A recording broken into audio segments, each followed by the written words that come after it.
Najua wanaumia moyoni. Najua dunia haijaelewa maumivu yako. Lakini kumbuka, hata giza nene lina mwisho wake na jua huchomoza tena. Usikate tamaa. Ndani yako kuna nguvu ambayo haijawahi kufa. Simama tena, jifute machozi na songa mbele.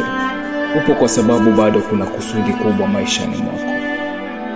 Najua maisha si rahisi, na wakati mwingine maumivu huwa makali kuliko maneno yanavyoweza kueleza. Umebeba huzuni moyoni ukijifanya uko sawa, lakini tambua hili: wewe ni zaidi ya maumivu yako.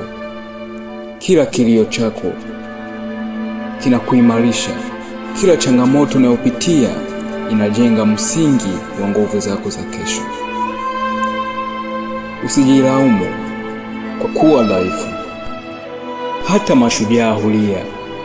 Usione aibu kwa kuhisi huzuni.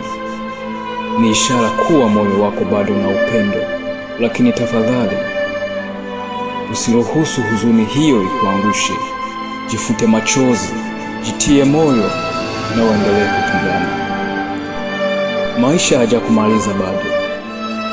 Una nafasi ya kuona nuru, ya kupona na ya kuanza upya. Hatima yako ni kuu kuliko dhoruba unazopitia sasa. Simama tena, jipe nafasi ya kupona na ujikumbatie kwa upendo. Mbele yako kuna matumaini, hata kama sasa huyaoni.